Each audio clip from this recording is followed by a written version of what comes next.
Hello, and welcome to this week's edition of TV Coast to Coast. I'm your host this week, Mark DeWitziak, and I'm with the Cleveland Plain Dealer and cleveland.com. And joining me this week are Christy Turnquist of the Oregonian and OregonLive.com, get it right, and Vicki Hyman of New Jersey's Star Ledger and NJ.com.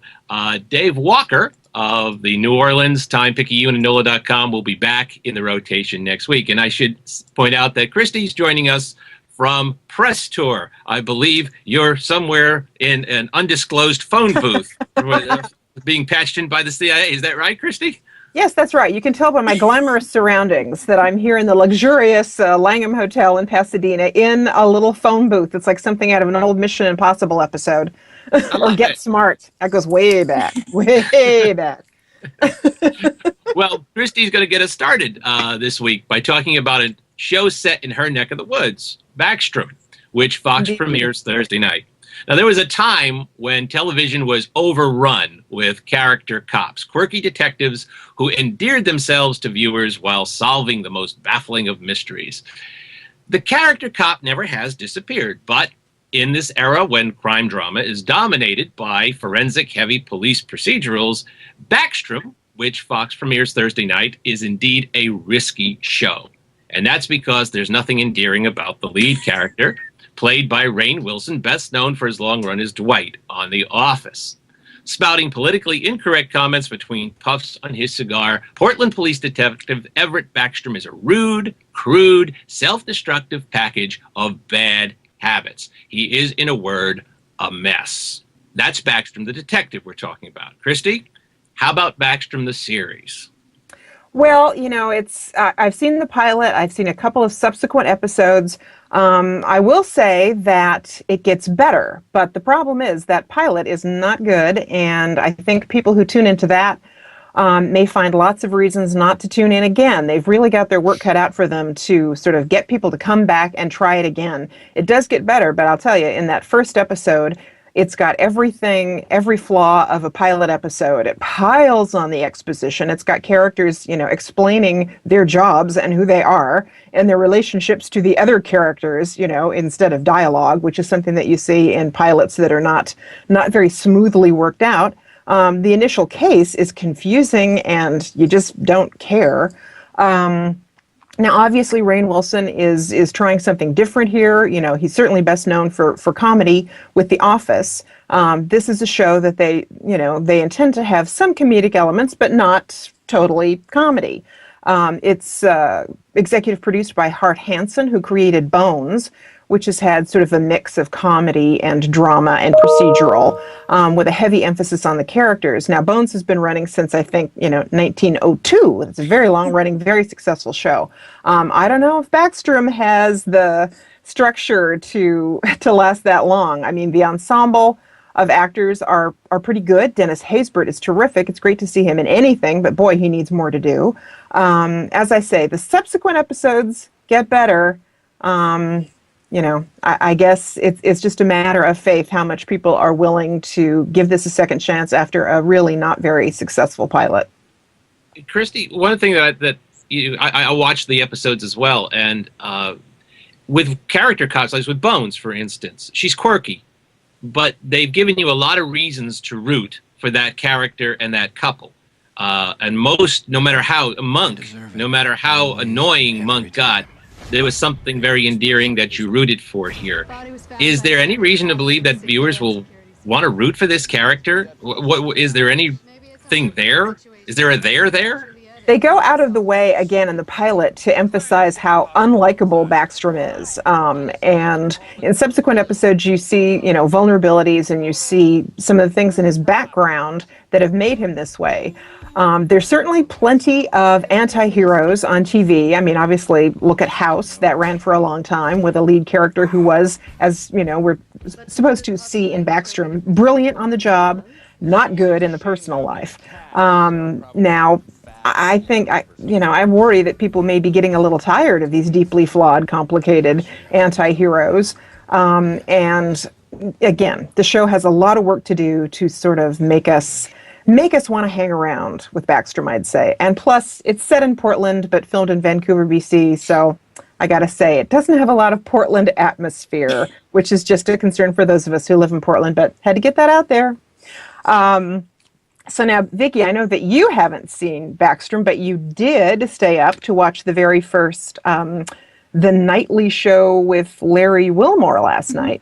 I stayed up to watch that too. I thought it had some interesting moments, some things that needed a little work. That's just my quick take. What were some of your thoughts on this, pretty anticipated show? Well, I agree with you about that. It did need a little bit of work. I don't think they're going to have to convince as many people to stay tuned as Backstrom, from what I understand from you guys.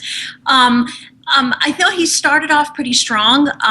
It's interesting. It's new for Comedy Central, or it's recently new for Comedy Central, and it's in contrast to The Daily Show and Stephen Colbert. Stephen Colbert, who preceded Larry Wilmore in this time slot, came in sort of fully formed. He had this persona. He'd been doing it for a long time. He had a very specific perspective. This show, it's clear, they're still tinkering with it. I think they do need to tinker with it. I like the opening monologue. The show, by the way, is going to be mostly about race, from what I understand. It was originally supposed to be called The Minority Report, but they got into some trouble with the Tom Cruise movie. So his opening monologue was, very interesting, very funny. It's not something that he can prepare for ahead of time for many months, like most pilots, like most first shows. He has to react off the news, and he did a good job talking about the whitewashing of the Oscar nominations this year. My big problem with the show is that it's going to be based around a panel discussion. The first night he had New Jersey's own Senator Cory Booker, and they have their own correspondent, a hip-hop star, comedian, and there's only 8 minutes in the middle of the show to sort of get this panel discussion going, and it just sort of never went anywhere.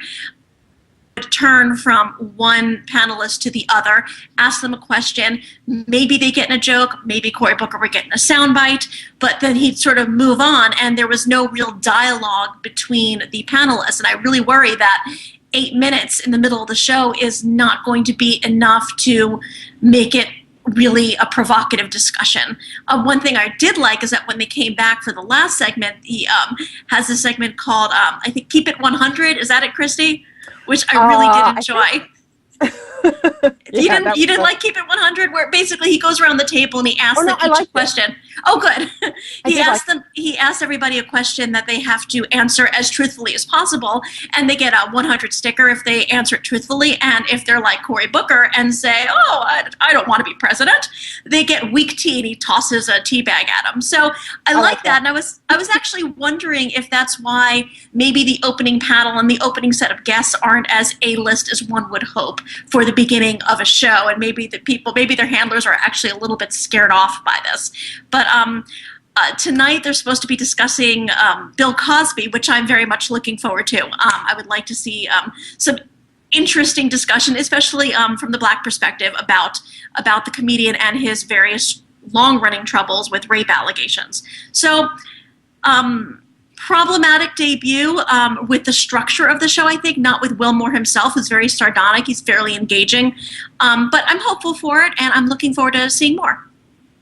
You know what, Vicki, I think one of the good things about this is that in an odd sort of way, although he's replacing Stephen Colbert, there's not as much pressure on him as there is on Colbert to follow this act. He's going to sort of be a little bit off the radar for a while, get a chance to develop. And I think one of the great things about Larry Wilmore is he's a writer and a performer. And he's going to get a chance to sort of make this show in his own image. As it goes along, and as we all know, you just don't judge comedy on the first night. We all have to. We always are asked, okay, what do you think? But I think the test of Larry Wilmore is let's have this discussion in about a month and see where that show is then. And he gets a few tests like a Cosby discussion. Let's see how that goes. Okay. Well, my show for the week, changing gears yet again, is one of my all-time favorites, and that's Justified, which gets rolling on its 6th and final FX season at 10 tonight. Emmy voters shamefully overlook it year after year, and year after year I gripe about this. Many viewers seem to take it for granted, and it doesn't even show up on most top 10 lists. Still, going into this final season, Justified remains one of the finest shows in TV history. But you've got to figure that straight-shooting U.S. Marshal Raylan Givens, perfectly played by Timothy-Olyphant, would be the last person to give a Harlan County hoot or a holler about not getting awards or the proper acclaim. Based on stories by the late Elmore Leonard, a writer's writer if there ever was one, Justified has maintained an incredibly high level of excellence under the guidance of executive producer Graham Yost. It also stands tall as a stirring tribute to Elmore Leonard, who died at 87 in August 2013. It long ago justified its place among the medium's finest dramas. Now, the final season of Justified goes back to where it all began. The first season of Justified focused on the inevitable conflict between Raylan and his boyhood pal, Boyd Crowder, played by the wonderful Walton Goggins. They were the closest of friends. They dug coal together, yet Boyd was drawn into a life of crime. Raylan pinned on the star and went after guys like Boyd, the bad guys. When Raylan returned to Harlan County, Boyd was leading a criminal operation, and since then, well, let's just say they've had their ups and downs. So it all must end where it began, with Raylan and Boyd. Make no mistake, the final season is the final showdown. It begins with both Raylan and Boyd planning to leave Harlan. Raylan is making plans to be reunited in Florida with his 5-month-old daughter, Willa, and her mother, Winona. He has arranged for his transfer to Florida, but before he leaves, though, there is one more job. It's Boyd, of course. And Boyd also has his eye on the road out of Harlan. For him, it's all about that one big score. And it has to be big enough to get him out of Kentucky forever. Adding firepower to this high-caliber show will be recurring characters played by the lofty likes of Mary Steenburgen and Sam Elliott. Still, you just know, it all comes down to Raylan and Boyd. How will it end? I'm guessing that Justified ends in the same ferociously brilliant style it has maintained for the 5 previous seasons. It's just a guess, but it's based on a Kentucky mountain of compelling evidence. Any thoughts on Justified? Oh, I think it's a terrific show. I've watched it from the beginning. I still think the season with Margot Martindale was the high point, and they've never been able to be that good. But I've kept watching it. It's got such great dialogue. I mean, just listening to those characters rattle off these wonderful speeches that manage to be just wonderful expressions of character without veering into overwritten caricature territory. I'm going to miss that. I'm going to miss it a lot. And the Justified folks were down here at the press tour talking about the last season, and it makes me even more excited to see what's coming. I've seen the first, 3 episodes, and they're terrific. And I love the fact that this season is going to narrow down to Raylan versus Boyd, because that's the heart of the show. They've kind of gotten away from that in some seasons that I think haven't been quite as strong. So I'm particularly excited about this final season. Vicky? I have nothing to say about it. Justified started well before my tenure as a TV critic, and I have never caught up. I apologize, but you make it sound extremely compelling, and I think Timothy-Olyphant is pretty hot.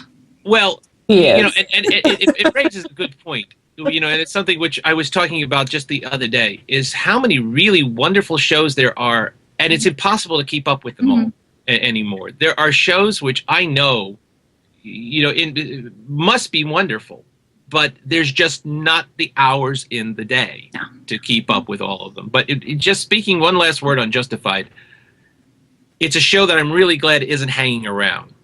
To get stale, to get old. I'm really sad that it's coming to an end, but I'm really glad that it's going out while it's still fresh. That fits the spirit of Elmore Leonard as well. So anyway, we will be back next week, or I won't be back next week. I'll be out of the rotation, and Dave Walker will be back in. And at that point, Christy, will you be back home at that point? I will be. Yes, I think it's my turn to host. I think so. So you'll be in good hands next week. And till then, Keep watching.